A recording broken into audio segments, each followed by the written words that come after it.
Hello friends, आज हम discuss करेंगे UP DElEd fourth semester math में जो कल हमने टॉपिक डिस्कस किया था वर्ग वर्गमूल घन घनमूल। उस पे जो आपकी एक्सरसाइज है उस एक्सरसाइज को आज मैं सॉल्व कराने वाला हूँ। इस एक्सरसाइज में जो मैं आज क्वेश्चन कराऊंगा इसमें मैंने 2 पब्लिकेशन के क्वेश्चनों को इंक्लूड किया है। हर एक टाइप का मैंने पिक कर लिया है क्वेश्चन और एक आपके लिए छोड़ दिया है। तो आप इस वीडियो के बाद अगर एक्सरसाइज सॉल्व करेंगे तो डेफिनेटली आपकी एक्सरसाइज सॉल्व हो जाएगी। आपकी कौन सी भी पब्लिकेशन की बुक हो आपके सारे क्वेश्चन बनेंगे। तो आइए स्टार्ट करते हैं। फर्स्ट क्वेश्चन लिखा हुआ है कि निम्न में से विषम संख्या का वर्ग है। 4 ऑप्शन दिए गए हैं और कहा गया कि विषम संख्या का वर्ग हो सकता है कौन सी संख्या। पहली ऑप्शन है 256, दूसरा है 361, तीसरा है 144 और चौथा है 400। अब जरा मेरी बात को समझना। कल मैंने आपको क्या बताया था कि कोई भी विषम संख्या है, एनी ऑड नंबर, विषम संख्या का जो वर्ग होता है वो एक विषम संख्या होता है। अगर किसी भी विषम संख्या का वर्ग करोगे तो आपको रिजल्ट क्या मिलेगा, विषम संख्या ही मिलेगा। अब इसमें से देख लो कौन सी विषम संख्या है। कैसे पहचानोगे विषम संख्या? तो किसी भी संख्या का अगर आखिरी नंबर 2 से नहीं डिवाइड होता है और 0 नहीं है तो वो विषम संख्या होगा। जैसे मैं यहाँ देखता हूँ लास्ट डिजिट है 6, तो ये तो भैया आपका हो गया सम, तो ये तो होगा नहीं। अगला मैं देखता हूँ यहाँ 1, अब यही हमारा आंसर होगा क्योंकि 1 क्या है, एक विषम संख्या है। विषम संख्या कहाँ से स्टार्ट होती हैं? 1, 3, 5, 7, 9 ऐसे ऐसे जो 2 से नहीं डिवाइड होती हैं। आप यहाँ देखोगे तो लास्ट डिजिट आ गया 4 जो कि 2 से डिवाइड होता तो ये तो सम हो गया। यहाँ लास्ट डिजिट आ गया 0 जो कि 2 की टेबल से डिवाइड हो जाता है। तो पहले का आंसर क्या हो जाएगा, 361 हो जाएगा। यही अगर सम संख्या देता तो आप सम संख्या को चेक करते क्योंकि सम संख्या का स्क्वायर करोगे तो सम संख्या और इवन संख्या इवन होता है और ऑड का ऑड होता है। ठीक है, आइए नेक्स्ट क्वेश्चन नंबर 2 कह रहा निम्न में से कौन सा एक पूर्ण वर्ग नहीं है। ये दोस्तों नया कंसेप्ट है, ये आपको सीखना है। वैसे क्या करेंगे, हम इन सबको चेक भी कर सकते हैं, फैक्टर मेथड करके चेक कर सकते हैं, बट आपको याद रखना है। जैसे मैं आपको कंसेप्ट समझाता हूँ कि आप देखते ही कैसे इस क्वेश्चन को आंसर निकाल पाओगे। 1 का स्क्वायर अगर मैं करूँगा तो 1 होगा, अगर मैं 2 का स्क्वायर करता हूँ तो 4 होता है, अगर मैं 3 का स्क्वायर कर दूँ तो 9। ऐसे करके आपने कल 10 तक स्क्वायर याद किया था हमारे साथ। बोलो याद किया था कि नहीं? आपको जी बिल्कुल याद किया था। तो आप जरा यहीं से आप देख लो, आपका यहीं से जो आंसर है वो निकल कर आ जाएगा। भाई कैसे? तो जरा आप यहाँ पर ऑब्जर्व करने की कोशिश करना। ठीक है सर, बिल्कुल करेंगे। देखिए जरा मैंने कल आपको बताया था कि 10 तक जब आप स्क्वायर याद करोगे तो आप देखो सबके इकाई स्थान पर देखो, यहाँ कितना है 1, यहाँ 4, यहाँ 9, यहाँ 6, यहाँ 5, यहाँ 6, यहाँ 9, यहाँ 4, यहाँ 1। बेसिकली मैथ में टोटल आपके 10 डिजिट होते हैं। अंक कितने होते हैं? 10, 0 से लेकर 9 तक, और वही नंबर से वही डिजिट से सारे नंबर बनते हैं। तो इनमें से देख लो ऐसा कौन सा नंबर है जो स्क्वायर करने पर नहीं आता है। तो मैं देखता हूँ 1 आता है, 2 आता है क्या? कहीं नहीं आता है। 3 आता है? कहीं नहीं आता। 4 आता है? बिल्कुल। 5 आता है? 6 आता है क्या? 7 आता? नहीं आता। क्या 8 आता? नहीं आता। क्या 9 आता है? बिल्कुल आता है। तो ये इतने डिजिट हैं जो किसी भी नंबर के स्क्वायर के लास्ट में आ सकते हैं। आप देखो 1 है, 4 है, 9, 6, 5, 6, 9, 4, 1, इसके सिवा कोई और डिजिट नहीं आ सकता। 0 आ सकता है, हाँ 0 आप काउंट कर सकते हो क्योंकि 10, 20, 30 का स्क्वायर 0। अब इसमें से देख लो, ऑप्शन चेक कर लो, जिस भी ऑप्शन के आखिरी में अगर इनमें से कोई और डिजिट हो, इनके सिवा कोई और डिजिट दिया गया जिस भी ऑप्शन के लास्ट में, वो आंसर हो जाएगा। जैसे हमने कहा 1, ये तो परफेक्ट स्क्वायर होगा। अगर मैंने कहा 6, ये भी परफेक्ट स्क्वायर होगा। मैंने कहा 8, तो 8 तो आपने देखा कि वहाँ 8 तो किसी के स्क्वायर में नहीं आता है। भाई 8 तो किसी के स्क्वायर में नहीं आता ना, तो आंसर क्या आ जाएगा? आंसर आ जाएगा 1128। ये आंसर होगा क्योंकि 8 किसी भी डिजिट के स्क्वायर के लास्ट में नहीं आता। हाँ क्यूब में आ जाता, 2 का क्यूब 8 होता, वो आ जाएगा। बट आपसे पूछा पूर्ण वर्ग, तो पूर्ण वर्ग तो ये नहीं होगा। आप यहाँ देखो 1, बिल्कुल सर ये भी हो गया। 41 का वर्ग होता है 1681। तो दूसरे क्वेश्चन का आंसर क्या हो जाएगा? वो 1128 हो जाएगा। समझ गए हो? इस चीज को नोट कर लो। कोई भी भी आप स्क्वायर, कितने भी बड़े नंबर का स्क्वायर ले लो, इकाई स्थान पर 0, 1, 4, 5, 6, 9 इसके सिवा कोई और संख्या आपको मिलेगी ही नहीं। ये बात आपको याद रखनी है, ठीक है। तो क्वेश्चन नंबर 2 आपके समझ में आ गया, सी ऑप्शन बिल्कुल करेक्ट है।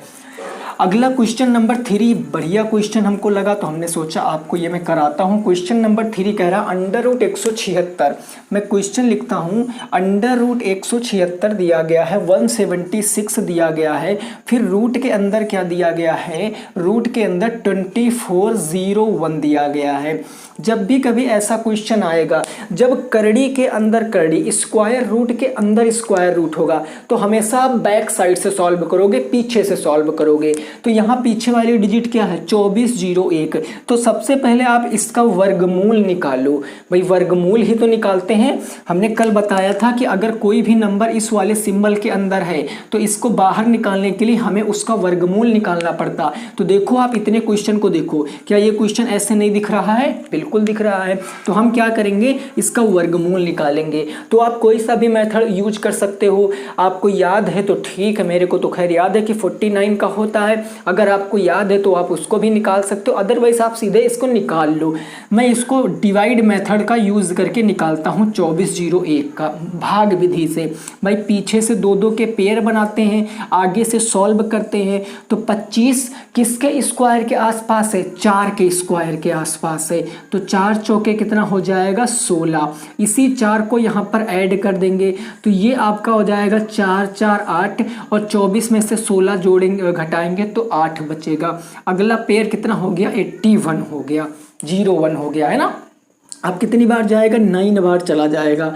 कैसे, 9 9 जा 81, कैरी आ गया 8, 9 8 जा 72, 72 में 8 जोड़ेंगे 80, और इसी 9 को आप यहाँ पर ऐड कर दोगे तो देखो इसका आंसर क्या आएगा, 49 आ जाएगा। यानी ये जो रूट 2401 लिखा है, इसके स्थान पर मैं कितना लिख सकता हूँ, 49।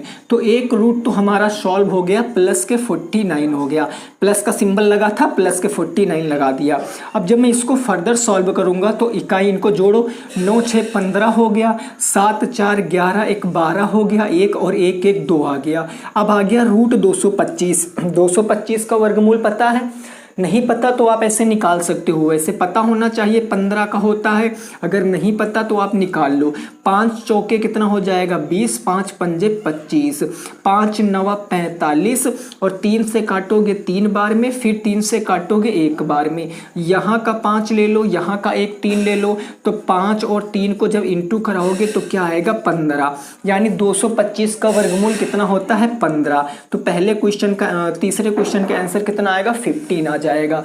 इस क्वेश्चन का आंसर 15 आएगा। बढ़िया क्वेश्चन है। जब भी कभी ऐसा क्वेश्चन एग्जाम में मिलेगा तो हमेशा आप बैक साइड से सॉल्व करोगे, पीछे से, क्योंकि आगे आपको परफेक्ट स्क्वायर नहीं देगा, पीछे आपको परफेक्ट स्क्वायर देगा, आप उसको सॉल्व करते हुए चले जाओगे। तो आगे बात समझ में, क्वेश्चन नंबर 3 का आंसर क्या होगा, वो हो जाएगा 15। ठीक है, चलो नेक्स्ट अगला क्वेश्चन देखो।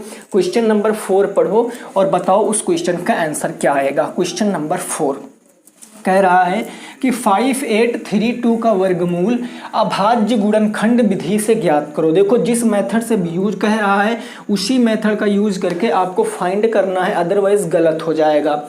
देखो इस तरह क्वेश्चन लाने का मतलब क्या है, मैं सीधे भी लिख सकता हूँ इसका वर्गमूल ज्ञात करो, आप लगा दोगे, लेकिन फिर आप पेपर में लगाओगे, आपका 1-2 नंबर जो क्वेश्चन होता है उसका भी काट लिया जाता है। रीज़न कि जिस मेथड का आपको यूज करके मेंशन किया गया है उसी मेथड का यूज करके आपको क्वेश्चन को लगाना है। ठीक है सर, आओ लगाते हैं। तो डिजिट हमारे पास क्या है, डिजिट है 5832, है ना। अब इसका हमें क्या करना है, अभाज्य गुणनखंड करना है। कल बताया था कैसे अभाज्य गुणनखंड होते, जब जब लास्ट में 2 आएगा या 2 का कोई भी आपका फैक्टर मल्टीपल आएगा तो आपको 2 से काटते हुए चले जाना।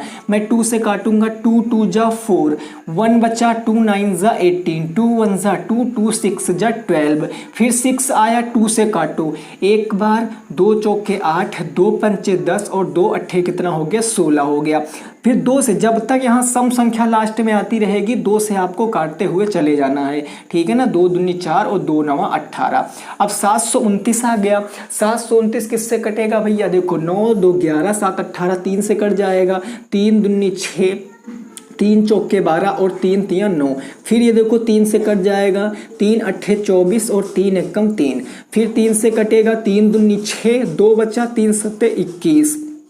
3 से काटो 9 टाइम्स में, उसके बाद 3 से काटो 3 टाइम्स में, फिर 3 से काटो 1 टाइम्स में। जब 1 आ जाता है तो हम लोग क्या करते हैं, रुक जाते हैं और हर एक पेयर से एक नंबर को हमको लेना होता है। कितने पेयर बने, 2 का एक पेयर बना तो हमने 2 ले लिया।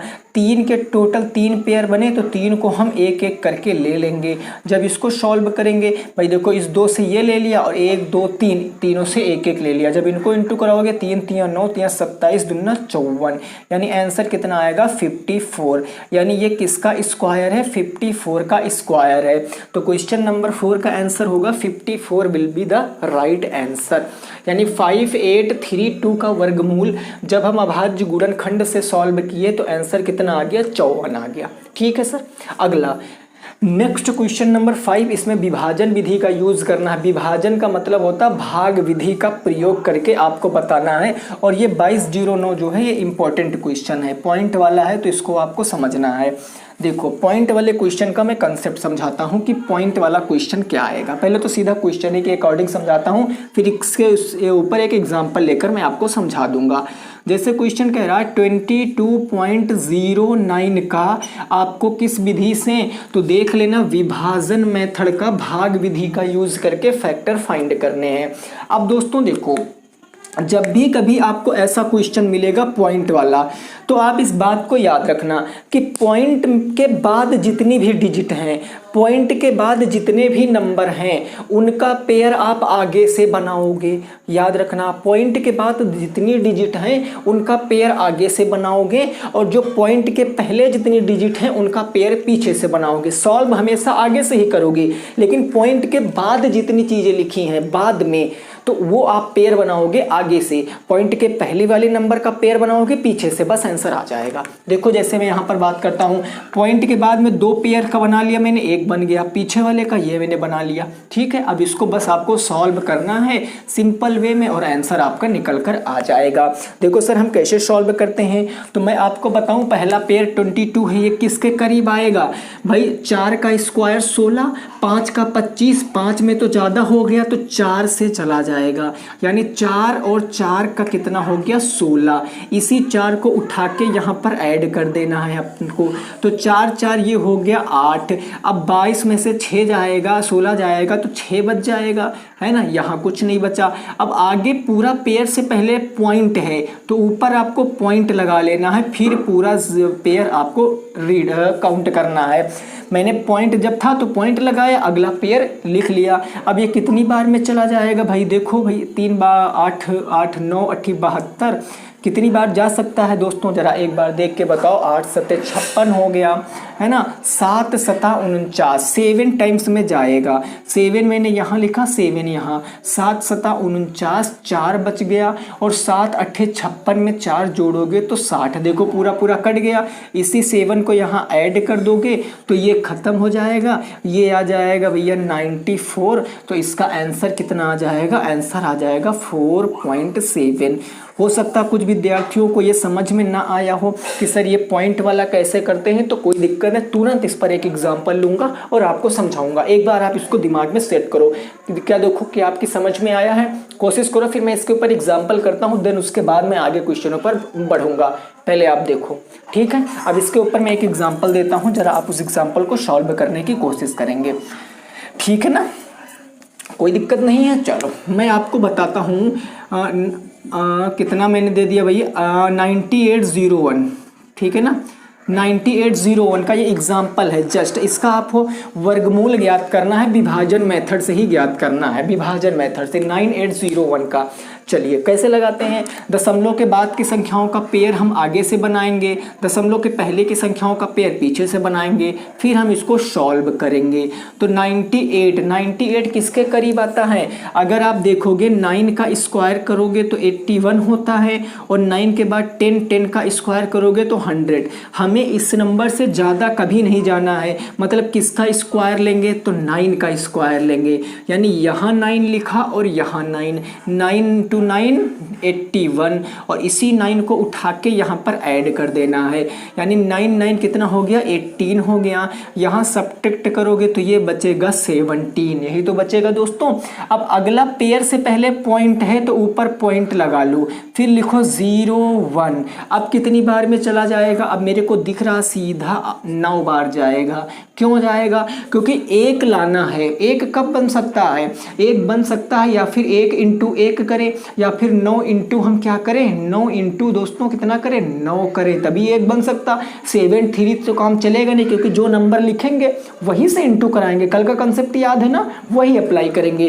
तो इसको 189 का 9 से इंटू कराओ, 9 9 81 कितना आ गया 8 9 72, 72 में 8 जोड़ोगे 80, 7 9 1 कम 9 और 7 कितना हो गया 15 हो गया।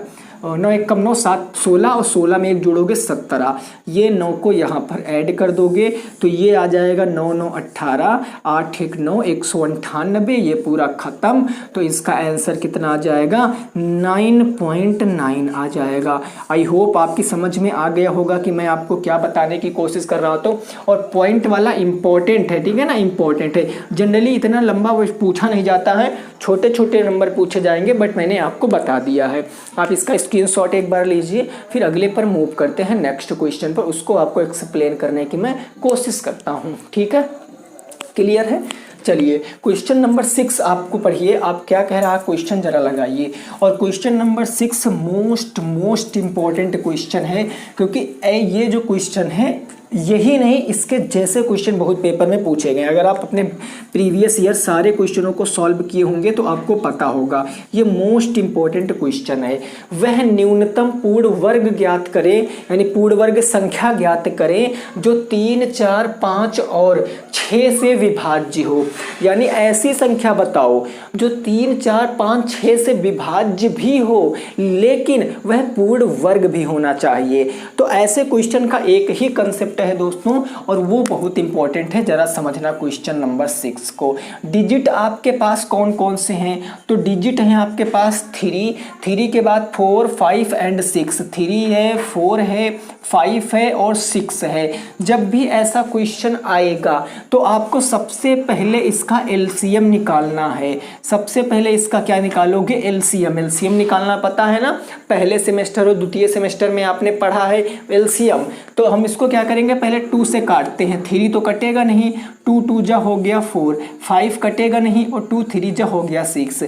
2 से हम एक बार और काटते हैं तो ये 3 कटेगा नहीं, ये हो गया 1, 5 कटेगा नहीं और ये हो गया 3। अब 2 के बाद कोई नंबर 2 से कटेगा नहीं तो 3 का नंबर लगाओ, 3 से इसको काटा, ये 5 कटेगा नहीं, 3 से इसको काट दिया। अब 5 से देखो तो 5 से काटोगे तो ये सब कुछ 1 1 आ गया, और जब 1 1 आ जाता है तो हमारा एलसीएम इनका मल्टीप्लाई ही होता है, यानी हो जाएगा 2 इंटू के 2 इंटू के 3 इंटू के 5। ये एलसीएम होगा दोस्तों कि नहीं होगा। लेकिन आपको एलसीएम नहीं बताना है, आपको एलसीएम नहीं बताना, आपको ऐसा नंबर बताना है जो पूर्ण वर्ग हो, परफेक्ट स्क्वायर हो। तो चीज़ें परफेक्ट स्क्वायर कब होती हैं, कल की क्लास को याद करो। कोई भी नंबर पूर्ण वर्ग कब होगा, जब हम उसके गुणनखंड करेंगे और उसके गुणनखंड में सारे जोड़े बनने चाहिए। अब यहाँ पर आप देखो जोड़ा किसका किसका नहीं बन रहा है, इस चीज़ को आपने ऑब्जर्व किया। यहाँ जोड़ा 2 का 1 हमारा बन रहा, लेकिन ना तो एक 3 का जोड़ा बन रहा, ना तो एक 5 का जोड़ा बन रहा। तो हमें जोड़े बनाने पड़ेंगे, यानी इस 3 का जोड़ा बनाने के लिए हमें एक 3 से इंटू कराना पड़ेगा, बन गया। इस 5 का जोड़ा बनाने के लिए हमें एक 5 से इंटू करना पड़ेगा। अब आप देखो 3 और 3 का जोड़ा बन गया, 5 और 5 का जोड़ा बन गया, और यह नंबर इससे डिवाइड भी होगा। अब जरा इनका इंटू कराओ। अगर मैं इंटू कराऊंगा तो 5 दूनी 10 दूनी 20 तिया 60 और 60 तिया कितना हो गया 6 3 18 180। 180 में हम क्या करेंगे, 180 में 5 से इंटू कराएंगे, 18 पंचे 90, यानी कितना आ जाएगा 900 आ जाएगा। वह संख्या क्या हो जाएगी 900 आ जाएगी।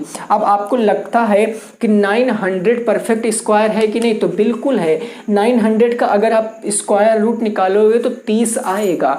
अब इसको देखो क्या इन नंबरों से विभाजित है, क्या 3 से 900 विभाजित है, तो बिल्कुल है। क्या 4 से 900 विभाजित है, है? बिल्कुल है। क्या 5 से 900 विभाजित है? बिल्कुल, और 6 से भी है। तो आंसर क्या आ जाएगा? 900 आ जाएगा। तो जब भी कभी ऐसा क्वेश्चन आएगा तो आप क्या करोगे, सबसे पहले उस क्वेश्चन को प्राइम फैक्टर करके देखोगे एलसीएम क्या आ रहा है, और उसके बाद देखो कि जब पूर्ण वर्ग पूछे हैं तो सारे पेयर बनने चाहिए। जिसका जिसका पेयर नहीं बन रहा है अपने आप से उसका पेयर बना दो। तो हमने 3 का नहीं बन रहा था तो एक 3 से मल्टीप्लाई करा दिया, 3 का पेयर बन गया। 5 का नहीं बन रहा था तो एक 5 से अपने आप मल्टीप्लाई कर दिया तो 5 का भी पेयर बन गया। तो आंसर आ गया 900। क्लियर हो गई बात? कोई दिक्कत नहीं ना। नेक्स्ट क्वेश्चन नंबर 7 देखो क्या है, इसको जरा समझने की कोशिश करो। क्वेश्चन नंबर 7 कह रहा है वह न्यूनतम संख्या कौन सी है जिसे 1500 में जोड़ने पर पूर्ण वर्ग प्राप्त हो। महत्वपूर्ण क्वेश्चन है और इस क्वेश्चन को आप कैसे लगाओगे। जब भी कभी जोड़ने वाला क्वेश्चन आएगा कि इस नंबर में हम कितना जोड़ दें तो वह संख्या एक पूर्ण वर्ग बन जाए, तो उस क्वेश्चन को आप कैसे करोगे? भाग विधि से करोगे। भाग विधि का मतलब सर डिवीजन मेथड से करोगे। भाई कितनी नंबर हमें किस में जोड़ना है? तो हमें 1500 में जोड़ना है। तो सबसे पहले आप इसका फैक्टर करो, इसके गुणनखंड करो 1500 के। कैसे कर सकते हैं बताओ? तो आइए जरा करते हैं 1500 के। हमें गुणनखंड उस तरीके से नहीं करने हैं, हमें भाग विधि से करने हैं। तो पीछे से पेयर बनाएंगे। अब सर पीछे से पेयर क्यों बना रहे हैं आप बता सकते हो? क्योंकि एक नॉन पॉइंट वाली नंबर है, ये डेसिमल नहीं है, नॉन डेसिमल नंबर है। दशमलव संख्याओं में हम आगे से पेयर बनाते हैं, लेकिन अगर दशमलव संख्या नहीं है तो पीछे से पेयर बनाएंगे। तो हमने पीछे से पेयर बना लिया। इसको सॉल्व करो। अब सॉल्व आगे से करोगे, 15 है तो 15 कहाँ से आएगा? 3, क्योंकि 4 का तो 16 हो गया ज़्यादा, तो 3 से करेंगे। यानी 3 3 जा कितना हो गया? तो 9 हो गया। और इसी 3 को उठा के यहाँ पर ऐड कर देंगे। 3 और 3 कितना हो गया? 6 हो गया। और यहाँ ऐड करोगे तो 15 में से 9 जाएगा तो कितना बचा? 6 बच गया। 00 आप यहाँ पर उतार लो। अब देखो ये कितनी बार में जा सकता है। आपको पूरा नहीं डिवाइड करना क्योंकि पूरा जाएगा ही नहीं, क्योंकि कुछ ना कुछ तो जोड़ना है ना, कुछ ना कुछ तो जोड़ना है। तो पूरा नहीं जाएगा तो आप क्या करोगे? आपको यहाँ पर इस नंबर से मल्टीप्लाई करानी कि इससे छोटा आए, इससे बड़ा ना हो, इससे छोटा आए। तो यहाँ किससे मल्टीप्लाई करा सकते हो? एक एक नंबर चलो रखा जाए। यहाँ पर 6 था, मान लिया मैं 5 रखता हूँ, 5 से ही इंटू कराता हूँ। तो 5 पंजे 25, 6 पंजे 30 और 30 2 32, 325 आया। ज़्यादा कम है तो इस बार मैं 6 रखता हूँ, 6 से ही इंटू कराता हूँ। 36 6 4 36 37 38 39, ये भी अभी कम है। अब मैं सीधा 8 रखता हूँ तो 68 इंटू में 8 करूँगा तो 8 8 64, 6 8 6 48 और 6 कितना हो गया? 54 हो गया। तो 544 आ गया। जो 544 जो इसके बिल्कुल करीब है, तो हमें कितना लिखना पड़ेगा? 8 लिखना पड़ेगा। 8 हमने यहाँ लिखा और 8 से ही हम इंटू करा रहे हैं। तो 8 8 64 के 4 6 आ गया। 8 6 48 और 6 कितना हो गया? 54 हो गया। अब आप क्या करो, इसी 8 को इधर उठा के रख दो। यानी 8 8 हो गया आपका कितना? 8 8 हो गया 16 और 6 1 7। यहाँ घटाओ, 10 में से 4 जाएगा 6, 9 में से 4 गया तो 5 56 बच गया। अब दोस्तों क्या करोगे? क्या 56 वह संख्या होगी जिसको आप इसमें ऐड कर दो और आपकी वह संख्या पता चल जाए? तो नहीं, 56 नहीं होगी। क्या होगी सर? तो जरा समझिए। सबसे पहले देखो ये 38 के स्क्वायर से तो बड़ा है भाई। 1538 के स्क्वायर से कितना बड़ा है? 56 बड़ा है। अरे यही तो बड़ा है। तो हमें 38 के बाद वाला, इसके बाद किस नंबर का स्क्वायर आएगा? तो आप कहोगे सर 39 का स्क्वायर आएगा। तो आपको 39 का स्क्वायर निकालना है। 39 के स्क्वायर में से इस नंबर को माइनस कर देना जो आपके क्वेश्चन में था और इसका आंसर आपके सामने होगा। 39 का स्क्वायर, देखो किसी भी नंबर का अगर स्क्वायर निकालना है, किसी भी नंबर का स्क्वायर निकालना है तो कैसे निकालेंगे? जैसे हमें मान लिया 39 का स्क्वायर निकालना है तो आप पीछे से निकालना शुरू करो। 9 का स्क्वायर 81, 81 का लिखो 1, 8 आ गया कैरी, इन सबको मल्टीप्लाई कराओ। 9 3 27, दूना 54, 54 6 60 और 2 62, कैरी कितना आ गया? 6, 3 त्रिका 9 6 15, ये आ गया इसका स्क्वायर। किसी भी नंबर का स्क्वायर निकालना है। इसी चैनल पे मैंने ट्रिक अपलोड की थी 1-1.5 साल पहले। आप सर्च करोगे कि ट्रिक या फिर आप प्ले लिस्ट देखोगे तो आपको मिल जाएगी। ये आप 1 से लेकर 99 तक की संख्याओं के स्क्वायर विद इन सेकेंड निकाल सकते हो। ठीक है, तो कितना आ गया 1521, यानी 1521 माइनस के करेंगे 1500 तो आंसर क्या आ जाएगा 21। यानी वह छोटी से छोटी संख्या क्या होगी जिसको ऐड कर दें तो वह नंबर पूर्ण वर्ग बन जाए, वो होगी 21। 21 क्वेश्चन का क्या होगा सही जवाब होगा, नोट कर सकते हो 21 इस क्वेश्चन का बिल्कुल सही जवाब होगा, इसको आप नोट कर सकते हो। ठीक है ना, 21 is the right answer. Clear हो गई बात। तो ये आपके क्वेश्चन हैं जो आपको याद रखने हैं। आइए आगे हम क्वेश्चन आपको बताते हैं और उन क्वेश्चनों को हम डिस्कस करते हैं। ठीक है ना, देखो क्वेश्चन कुछ इस तरीके से है। अगला क्वेश्चन नंबर आपका ये हो गया कौन सा 7, उसके बाद 8 कहा गया 1.331, ऐसे कहा गया 1.331। इसका क्या निकालना है भाई बताओ, इसका क्यूब निकालना है, का घनमूल निकालो। घनमूल की बात कर दिया दोस्तों। घनमूल क्या होता है, जहां 3 के त्रिक बनाते हैं वही घनमूल होता है। तो घनमूल में हमें एक ही मेथड से पता रहता है, वही अप्लाई ही होता है, वो है भाग विधि, नहीं गुणनखंड विधि। गुणनखंड विधि अप्लाई करेंगे। कैसे सर कर सकते हैं, देखो इस क्वेश्चन को कैसे लगाएंगे। ये मेरे पास है 1.331, यही तो है। अब मैं सभी संख्याओं के नीचे बटे 1 मान सकता हूँ। पॉइंट हटाओ, 3 जीरो हैं तो 3 जीरो आपको यहाँ लगाना, यानी ये बन गया 1331 और बटे नीचे बन गया 1000। अब आप 1331 को क्या कह सकते हो 11 इंटू 11 इंटू 11, और आप 1000 को क्या कह सकते हो 10 इंटू 10 इंटू के 10, यही कह सकते हो। घनमूल में 3 के त्रिक बनाने पड़ते हैं, तो 3 त्रिक यहाँ ले लिया, 3 त्रिक यहाँ, यानी ये हो गया 11 और ये हो गया आपका 10, और 11 को जब 10 से भाग करोगे तो आंसर आएगा 1.1, यानी इस क्वेश्चन का आंसर क्या आएगा 1.1 आ जाएगा। कोई दिक्कत नहीं है। इसी पर बेस्ड एक अगला क्वेश्चन कर लीजिए ताकि ये आपका चैप्टर बिल्कुल एंड हो सके, कल हम नेक्स्ट चैप्टर डिस्कस करें। जैसे मैं आपके सामने एक देता हूँ, कौन सा दे देता हूँ भाई, चलो मैं आपके देता हूँ 1.728 का घनमूल आपको बताना है। इसका घनमूल बताओ क्या होगा। तो सर कैसे इसका घनमूल निकालोगे, बिल्कुल यही मेथड फॉलो करो। क्या होगा 1.728 है, इसके नीचे मैं 1 मान सकता हूँ, है ना, बिल्कुल। पॉइंट हटाएंगे 3 जीरो लगाएंगे तो 3 जीरो लग गया, यानी ये बन गया 1728 अपॉन में 1000। अब 1.1728 के चाहो तो अलग से गुणनखंड कर लो, या आप इसको कह सकते हो 12 इंटू 12 इंटू 12, 12 भरैया में 144, भरैया में 1728, और 10 इंटू 10 इंटू 10। ये मैं डायरेक्ट इसलिए लिख पा रहा हूँ क्योंकि मुझे याद है, आप गुणनखंड कर लेना तो सीधे ये आ जाएगा 12/10, क्योंकि त्रिक बनाओगे ना तो एक एक का त्रिक बन गया। जब सॉल्व करोगे तो 1.2 आ जाएगा। इस क्वेश्चन का आंसर क्या आएगा 1.2 आ जाएगा। तो दोस्तों आपकी ये पूरी जो एक्सरसाइज है वो मैंने सॉल्व करा दी है। उम्मीद करते हैं कि आपको ये क्वेश्चन समझ में आया होगा। अब दोस्तों आपको अपने लिए मेहनत करना, आपको केवल सिंह बनना है, सिंहासन की चिंता नहीं करना है। आप जहां खड़े हो जाओगे सिंहासन अपने आप बन जाएगा। बस आपको प्रैक्टिस करनी है रेगुलर। कल मैं नेक्स्ट चैप्टर आपके सामने डिस्कस करूंगा, तो उम्मीद करते हैं क्लास आपको पसंद आई होगी। मिलेंगे आपसे नेक्स्ट क्लास में, तब तक सभी साथी रखेंगे अपना ख्याल। जय हिंद, जय भारत और वंदे मातरम।